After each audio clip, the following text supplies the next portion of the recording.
welcome viewers. And it's a Saturday afternoon in late November, and we're down at the Red Bull space. We're going to get some views and maybe hear some conversations about psychedelia. Oh, geez, there's Mark Greenwald and Peter Saul, Irving Sandler. And it's not. Good afternoon. It's so interesting and attractive. Those back there, can you hear okay? Yes. There's more room over here. You want to come and sit and migrate around here. But it's nice to see familiar faces. And I didn't do anything, but I wore my shorts for the event. Nice motif. In any rate, it's nice that you all make the effort being here. Thanks for coming. My name is Phong Bui. I'm the publisher of the Brooklyn Rail, and I and a few of the colleagues from the Rail Tour Project, Cy Morgan, Anna Tomei, and Maggie Barrett, having such a great time working with Red Bull team. I'm delighted to have Hamilton Morris and Nese Devenot to co-moderate the panel. Simply means that they're giving me a break. So I'm going to be sitting with you. And I'm equally delighted to have Ken Johnson and our four panelists, who are artists whose work actually included in the show: Tomaselli, Chris Martin, Deborah Kass, and Bruce Pearson. It's so nice, even though everyone knows each other and it's not an academic affair. I will take a few minutes to introduce them briefly. The article was about Alexander Sogan, who, as we know, was the godfather of psychedelics. He's also known as Dr. X. Why? Because he was the first who discovered and wrote about the effects of ecstasy, along with probably more than 200 other mind-altering drugs. Our friend, Daniel Pinchback, called him a mad scientist. Someone who's looking for all kind of way to experiment, and he's currently working on a book, I think, on clandestine chemistry. He is the editor of Weird Science issue for Vice magazine. And right next to him is Fred Tomaselli. Fred is one of the few artists whose painting infuse all kind of medicinal herbs, prescription pills, and I can't even describe all of it really. But then he infused them along with fragments of human body like ears and arms and, I don't know, maybe legs occasionally, and he does it in a way that very hypnotically, almost like some form of virus. Sometimes they spread across the surface, and sometimes they would invade a deeper atmospheric space with a potential yet very undescribable narrative. And I would say that Fred's work has some form of mediating with time. I see it as time. It's caught between, I don't know, duration of time. Time is measurable, and time that is completely timeless. And you can see that piece and to enter the gallery. On Fred's right is Chris Martin, who used to write for the Rail but no longer does because too busy making works. That's okay. Chris is no stranger to the very narrow margin, I would like to put it more poetic, that lies between monumental impulse and intimate gesture. He might have had amazing investment in early American romantic dark vein tradition, but I believe that it's the Europeans and those from the Far East and the self-taught artists that really initiated his sense of liberation. And you can see that aesthetic freedom from the last show that just came down at Anton Kern. Is your show at Haight Gallery still up? Until when? I went to the website, there's no date. Mid-December, so you can still see that show. On Chris's lab is Deborah Kass. Is a painter who's, in addition to generate an elbow room for her love of art history, among other, I would say, cultural appetites of all sorts, her series of painting is called Feel-Good Painting for Feel Bad Time, which she started right after September 11, I think, 2002. Never failed to make us feel good. Why? Because Deborah had a remarkable ability to revisit sentiment of the past without feeling sentimental. She can mediate nostalgia without being nostalgic. And you can see that painting downstairs, wonderful painting called You Want to Fun With Me. I do. And you can say the same thing with Bruce Pearson, who have similar aspiration in a way. But for Bruce, the whole idea of his, fascination for text and language, he explores in the kind of idiosyncratic typology and very complex motifs, which sometimes very ephemeral, very delicate, and you can see the piece back there, the inhale table installation, and other times it can be very intensely dense and concretely, I would say, colorful, like the beautiful painting down there in Encyclopedia #1. I urge that you all see the works after the show. We're going to have reception afterwards too. And Ken Johnson, I should say that this show, this panel is dedicated to him because his book published by Prestel in 2011, followed by a wonderful interview by our beloved Irving Sandler, who's here sitting on my lap here. In the rare, I think it was November issue that same year, and I urge that you will go there and read it in case you're too cheap to buy the book. Actually, you can go to Amazon, you can get it there cheap. I don't mean that Ken. But it is a dedication to Ken because I consider that book, which was called You Experience, How Psychedelic Experience Transformed Modern Art, as a groundbreaking study in a way because he was the first one who recognized the big elephant in the room, which all of us know, but a lot of people don't and won't. So for that, he also have able to written in a very accessible language. A lot of my students begin to read now with fairly comprehension of the text and variety of category. So I thank you for that, Ken. And on Ken's right is Nese Devenot. I met her through her thesis advisor, the poet and our friend Charles Bernstein. And it was her who informed me about the several panels, conference at any rate, on psychedelics. The one being at NYU not long ago, actually at Judson Church, but due to the last minute of few days in duration, I couldn't attend. But she's currently now also working on her PhD on the subject at University of Pennsylvania. So I would urge that after an hour or so of their discussion, that you would participate, get involved, raise questions and ask questions, all kind, and then after that we'll have a reception. But for now, please join me to welcome our moderators and panelists.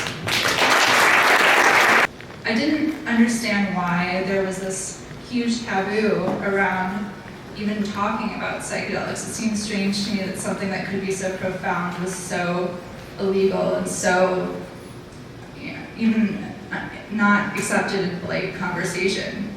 And I also became interested through that experience in the broadcast theory of consciousness, the idea that our brains are normally tuned to this consensus reality, but that through whether interaction with art or ingesting chemicals, you can actually tune into different parts of reality that are there, but we don't usually see or pay attention to. So, and then fast forwarding to 2010, I had just started graduate school and heard about the Horizon Psychedelics conference in New York City that Phong just mentioned. And when I went there, I almost had an out-of-body experience because I saw that there was all these scientists talking about the psychedelic research renaissance that's happening right now. So if you haven't heard about that, there's a lot of new studies that are just in the past few years at schools like Johns Hopkins and NYU, UCLA, that are giving things like psilocybin and main ingredient magic mushrooms to patients who are dying of cancer, of advanced stage cancer, in order to help treat their anxiety. And people are having mystical experiences with the mushrooms that make them feel less afraid of dying. So that's just one example of the studies that were presented at the conference, but it occurred to me that I could use the momentum that was generated around the sciences as an opportunity to bring up a lot of the issues and questions around psychedelic art, culture, philosophy that have long been kind of under the carpet. So from there, I founded the psychedelic conference at UPenn called Psychedemia, and it was pretty foundational in the sense that we got major funding from Penn's medical school, and that's an Ivy League medical school. We used some of that funding to fly in Burning Man artists and philosophers to have conversations with the scientists. And I think that art and psychedelics are both technologies for altering consciousness. You actually, in interacting with them, it changes the way that you interact with the world. And it changes your mind and changes what you're capable of doing and how you're capable of acting in the world. So, and I also wanted to mention that there's a difference between psychedelic art that's testimony to psychedelic experience, so someone has an experience and then tries to represent it. And then there's also psychedelic art that tries to reproduce that experience or tries to actually produce a mind-opening or shifting experience. And oftentimes they're combined. So someone can have an experience and put it into an artwork with the intention of having it interact with the viewer, the reader in a certain way. And I also would just like to end by saying that I think that there's a potential for art to function in relationship to culture, similarly to how psychedelics are operating in psychedelic psychotherapy for individuals. And there's a lot of sicknesses like going on in our culture in terms of just being a lot of fear and sense of separation from other people, and those are things that I think could be addressed fairly easily if we focused on bringing people together and opening people's minds more. So thanks, and I'll hand it on to Hamilton. I think people don't entirely realize that there's a new generation of people that are still having these profound or transformative experiences, and they're being aesthetically influenced by those experiences, and they're completely disconnected from the previous world of psychedelics. And a lot of these people don't really feel connected to the traditional representations of the psychedelic experience, something that a lot of people will contact me and say, there's artists like Alex Gray, who is probably the most recognized figure in the psychedelic or visionary art movement, but people will say, this doesn't really represent my experience, or this is more like a Burning Man type of thing. Maybe I connect more to Fred Tomaselli or to, Frank Stella, or it's just something maybe more, just something different than these more literal representations of energy waves and chakras and kundalini vibrations and that sort of thing. But I think that there isn't any one way to conceptualize the experience or illustrate the experience, and there's a lot of different ways. So I usually think about it in a more materialist scientific capacity because I'm interested in chemistry, but there certainly are unlimited ways to think about it, and it's a good opportunity to discuss those, and it's great so many people are also interested. But I guess we should open this up to a discussion. Do any of you want to comment specifically on how the psychedelic experience has informed your art?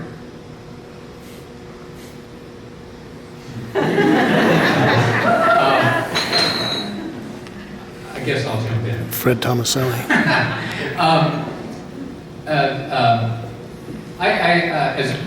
I actually had to give up painting in the early 80s because of the burden of history. There was just so many great paintings in the world. I just didn't know what to do with it. And I was very turned on to new media and performance art, and trying to find my way into making art that was relevant. What's weird is that Fong's found a couple of these early works that are in the show of that works that led to my paintings. But anyway, I had been, after the death of hardcore punk rock around 1980, I started tripping on acid again. And I started thinking about this whole rhetoric of pre-modernist ideals around paintings as windows to other realities, and this idea of this sort of transcendent or sublime space, another world that the viewer can get lost in. And I thought that the rhetoric around that pre-modernist ideal resembled the same kind of rhetoric that was associated with psychedelic drugs. And I thought that was a really interesting correlation. There was this interesting corollary between the two. Oh, there goes my word right now. And I started thinking about, then I started inlaying pills around 1990 into the surface of my work in an attempt to rearrange the use value of the objects. So instead of these pills and pot leaves and medicinal herbs, psychedelic herbs, going through the bloodstream to alter consciousness, they traveled to the eyeballs to alter consciousness. It was a different route to the brain. And since artists, I think, are generally concerned with ideas around perception, it seemed like there was just endlessly fascinating interactions between these two spheres. And also this other situation I was dealing with was the end of modernism and my crisis of faith, and trying to walk through this rubble of modernist history around the same time that like the hippie dream had crashed and burned into disco and cocaine. So there was this whole sense of doubt and me trying to like walk through this rubble and trying to reclaim things that I felt were interesting and real. And I guess what I came up with was that the unreality of my life and the world that bracketed my life was maybe one of the realest things there was. And I started also thinking about, in terms of media art, a lot of people were talking in the 80s about how media had manipulated us to the point where we didn't know who we were anymore.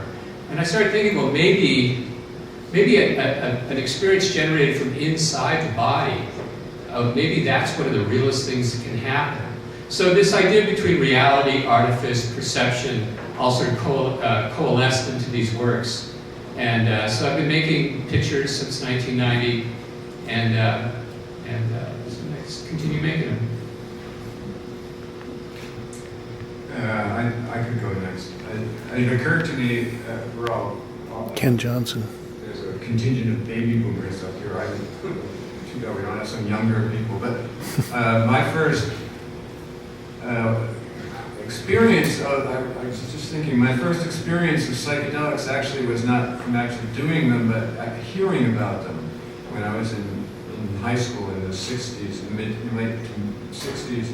I remember somebody saying to me with a very knowing look that if you listen to Magical Mystery Tour in a certain way, that, you know, it had a whole other meaning than the masses understood. And that, you know, so my first experience of it was this cultural sort of transmission / contact high.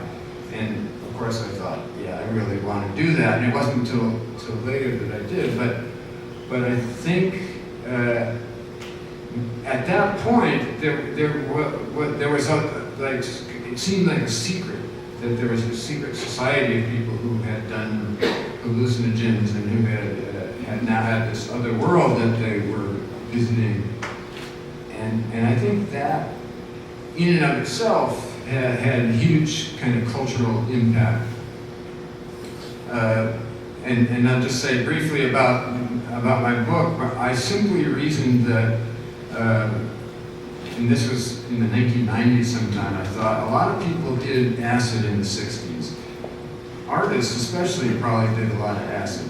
I wonder, that seems like that probably would have had some kind of effect on the kind of art that was produced from the mid-60s onward. Also, that at no time in history that I know of was a psychedelic drug being mass manufactured and taken in great quantities by middle-class people for the purpose of tripping, whatever tripping meant. So I thought there's something to be investigated here. I wrote to, in the early 90s sometime, I was writing for Art in America, and if I proposed an idea to Betsy Baker that she liked, she would write me back immediately. So I wrote to her, I said, just told her my thesis, and I said, this would be interesting, we could interview some people who came of age in the 60s, some artists, and see what they think about it. I didn't hear back from her. Dominant's taking it and looking for a tumor or something in their liver. It's that sort of a process. It's something that just wouldn't really work and would seem frivolous and bizarre to someone from New York. Should we open up to questions from the audience? I just want to say one thing. I think that we're talking about psychedelics, but in a way, the elephant in the room is that we all think we know that something is real. We all know what's really real. Like, well, we know that that's not really, you're on drugs, but we all know what's real. And we don't know what's real. But see, I think that's characteristic of our whole, like, post-mid-60s consciousness. So that's why art is so pluralistic. We're all willing to accept that, you know, it can be a painting, it can be pure conceptualism, that these are all facets of the looking glass. So I'm just saying that imagination is reality. One of the things before we go, one of the things. No, I mean, I just think that, like, one of the major reasons why, for me as an artist, psychedelics were valuable or interesting to me is that within art history, one is constantly dealing with this idea of the sublime. And for me, it's been really hard to achieve a sense of, a true sense of a Kantian sublime in normative life. You know, sometimes when I'm having sex or if I'm like surfing on a big wave in the ocean or something, I can like completely lose myself and become part of the eternal now, right? But I never, ever have experienced that particular eternal does your now. partner feel that? I hope so. But this idea of the sublime, that terrible sublime that Kant would talk about, or the beautiful sublime, like I've had, where this vastness, this big thing that is scary, maybe a little terrifying, bigger than you are, that this issue that keeps coming up in our history, that is something that happened to me very deeply and personally under the influence of these substances. And so that chemical sublime is a sublime that I access in my work. And I think that that's another way of, like, kind of, I don't know, dovetailing it in with our history again. Audience questions?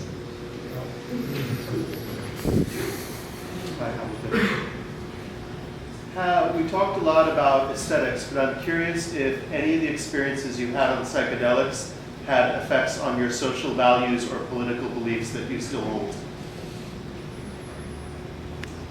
I was just thinking about that because I was looking at Tim's book again, and he brings up social aspects of how that experience could have changed some of the political landscape. And I feel that maybe by showing that there's other ways of thinking, that therefore other experiences are equally valuable, so therefore certain kind of political things, in terms of gay rights, in terms of ecological politics, a lot of the political movements that I think happened during the 60s started to kind of, shake loose during that time period. And I think I would make a case that indeed a lot of the politics that came out of that time were influenced by the vast kind of cultural landscape that was taking place. Irving Sandler. You've been talking about representing the psychedelic experience. The other side would be actually working under the psychedelic experience. There would be a difference there that I'm interested So just to repeat the question in case anyone couldn't hear, you said, when talking about representing the psychedelic experience, but he brought up the issue of working under the psychedelic experience. I talked to an artist, actually I talked to a lot of artists who said similar things, who were now my age or older, who said, geez, I'd love to do acid again. Because it was they so liked doing it when they were younger. But I talked to an artist who, in the late 50s, around 1960, was given LSD, and they said, for a study in it. They gave him some tablets and said, take this home, try it, come back and tell us what happened. And he painted, so he did it, not really knowing what to expect, but he painted a 40-foot mural and over the next 12 hours. And as he was telling me this, then he was telling me about his subsequent career when he, a decade or some later, he started having a career in which he would go to museums and do installations which were to paint these huge murals, temporary murals, which were largely abstract.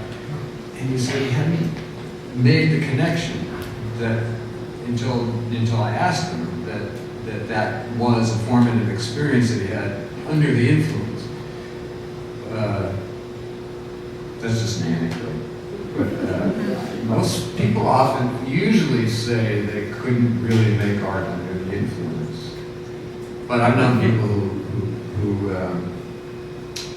who work very productively under the influence of weed, which is a minor psychedelic. Sigmar Polka.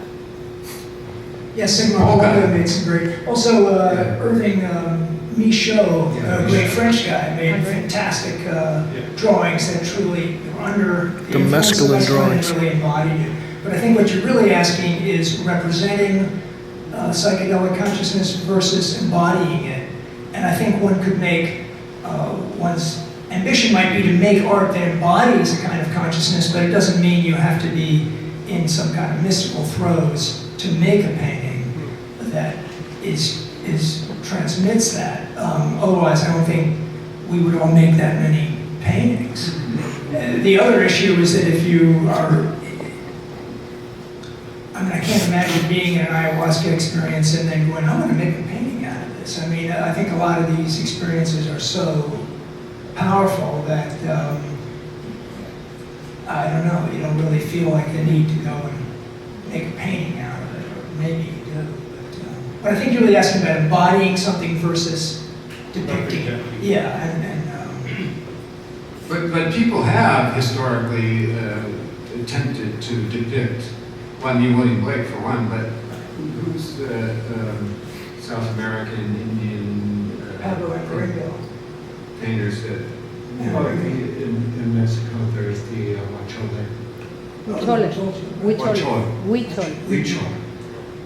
And the Tarahumara. And Cream, Jack Bruce, and they were tripping, they said, for 3 months when they were making a lot of those albums. It was pretty great art. John Coltrane in Ohm was apparently tripping. Was he really? He really was. There were a few of the older artists. David Hare was very orthodox.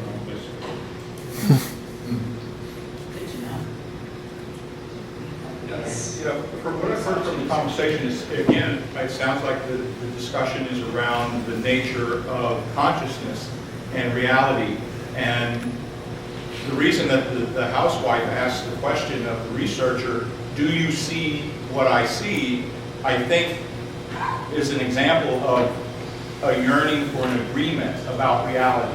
So reality, if reality is an agreement that people make, and that reality is mutable, I think that art plays a similar role to psychedelics in the sense that it can question this idea of the form of reality and through consciousness and how those things are about an agreement that we make with each other. Just like art and aesthetics ask that question, do you see what I see?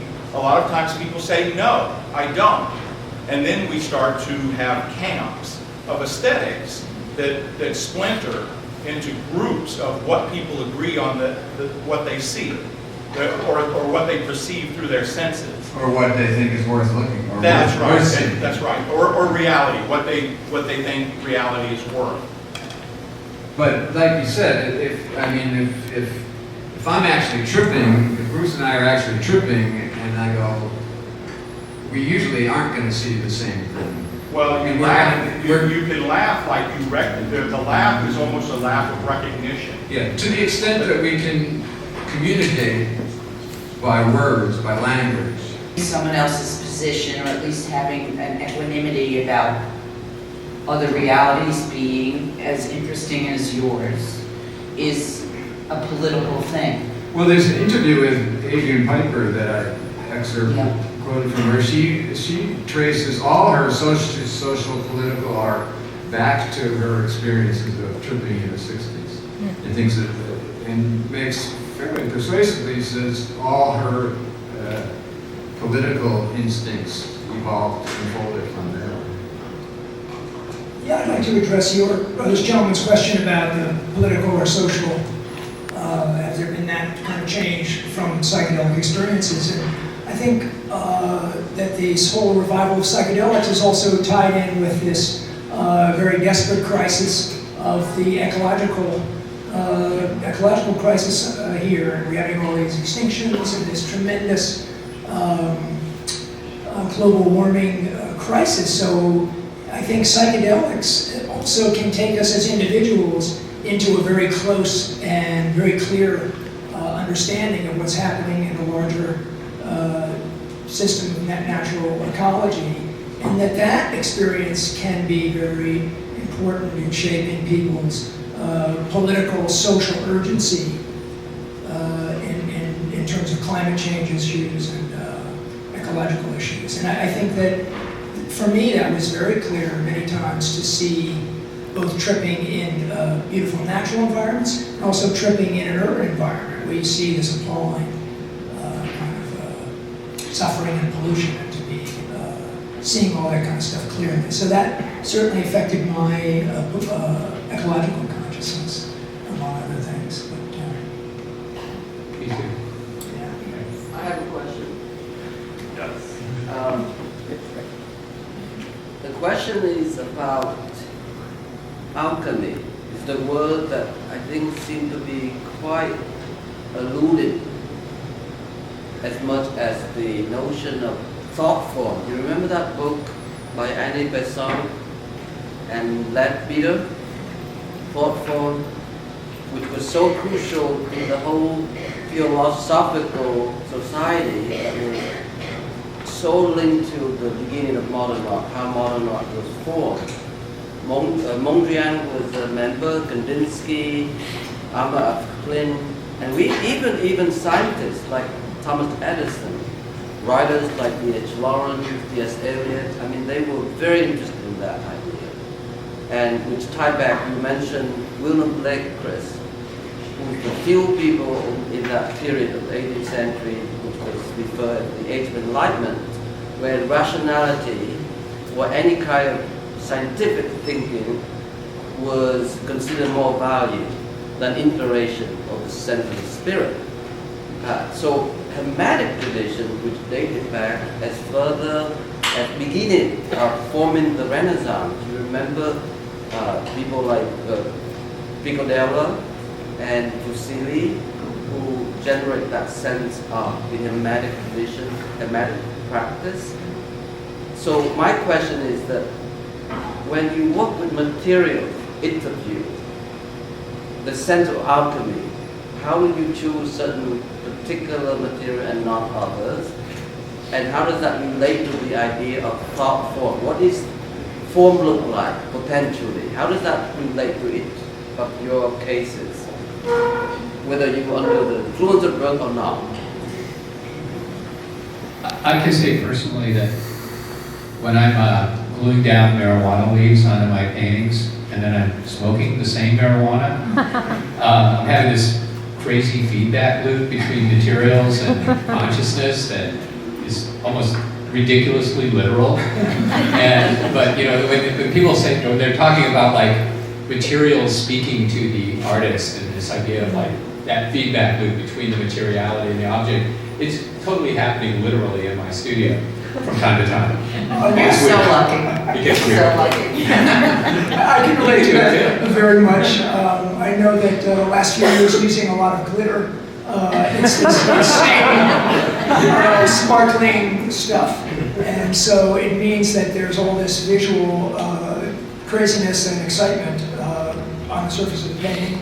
And then, like Fred, I'm a collagist. And for me to take an old James Brown record that I played 1,000 times, you know, and stick it in a painting, I can tell myself all kinds of stories that now I've got mashed potato popcorn inside this painting or whatever, or some kind of like magic, like rabbit's foot. If I put this in the painting, it'll help me out in some way. So the sort of quote-unquote alchemy of transforming stuff into a painting is a hell of a lot of fun. And I also think you bring up an interesting point historically about theosophy in this longer tradition.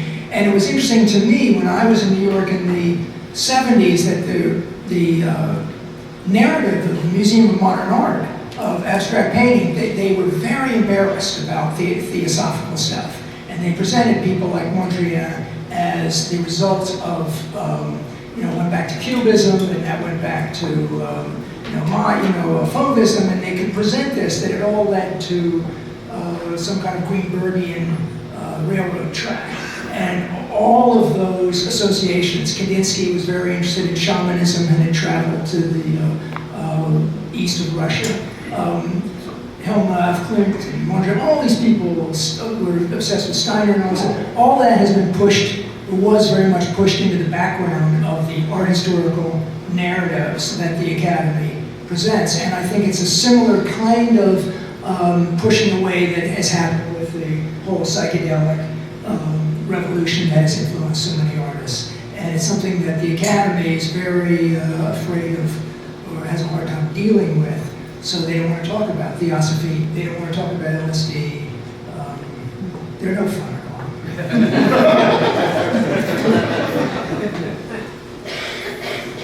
I have a question, and it relates to what you're saying, Chris, to a degree. It's about where do you draw the line between mind-altering substances that are tapped into for their expansive, transformative, positive potential, and other mind-altering substances that are very much associated with class. They're seen as destructive, negative, having a terrible impact on art. For instance, inevitably, we always associate cocaine with excess in the 80s. Or not inevitably, perhaps, but when you think of the 80s and excess in the art world, it comes with mountains of cocaine, right? That's the vision that we all have. So it's just interesting, like if you think about it discursively and rhetorically, I don't necessarily see academia as opposed to psychedelia, as opposed to, like, what exactly constitutes psychedelics? What is the positive psychedelic experience, and what are those mind-altering substances that are chosen to be avoided? I don't know if this makes any sense to you. The line between the psychedelics and the narcotics. Or crack, or, for I think instance. psychedelics with their tinge of spirituality that they carry with them, I mean, I think that's really created a pejorative attitude amongst more materialistic and rationalist thinkers. Hamilton, can you speak to that? Yeah, I think that a lot of these distinctions and divisions are not based in reality, they're based on racism or based on some kind of perceived socioeconomic attachment to a given substance. There's certainly plenty of art that's been informed by using PCP or cocaine or crack, but like psychedelics, for whatever reason, the people that didn't might not want to publicly admit that's the case, or it might just be too difficult, or methamphetamine as well. It's certainly, amphetamine is very intimately related to writing. Enormous numbers of writers use amphetamine to work. It's routine, but at the same time, it's not something you can usually brag about or say that, oh, my inspiration was amphetamine for this article or book. Except for burns. Well, half of Warhol, we wouldn't have most of Warhol without methamphetamine. Sigmund Freud did enough coke to kill a horse. It's true, but isn't one difference that narcotics, or you're talking about one kind of drug whose effects are predictable and pretty much the same all every time, whereas psychedelics, the effects are not so predictable? Well, there's definitely differences between psychedelics and crack, for example, but psychedelics are not addictive, for one thing. Yes, so there are numerous differences, but I think it's a similar phenomenon where people generally don't want to attribute their artistic inspiration to a mind-altering substance of any kind. Also, because of the racial, socioeconomic issues associated with other drugs, there's actually a lot more academics working on like drug war issues around cocaine and methamphetamine than there are academics working on psychedelics. So I think that's just an interesting thing to notice. Why is that?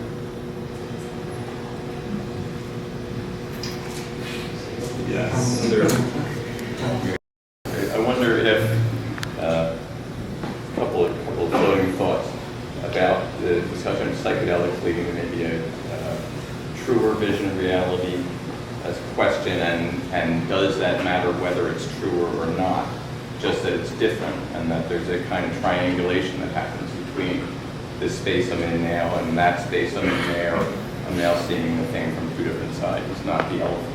The elephant isn't in the room, the elephant is the room. Like the story of the blind man and the elephant, the more pieces I can see, the more I can assemble on as a thought. And then I just wonder also, do psychedelics in a way disrupt culture, the cultural mediation?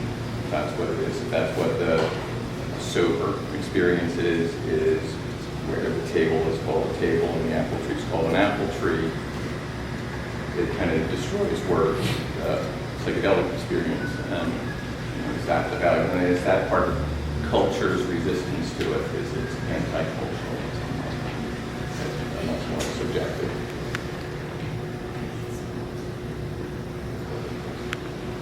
I mean, it seems, because something like Burning Man and now like mainstream television and movies find not only smoking weed but doing mushrooms and different sorts of things are just taken as sort of routine source of humor.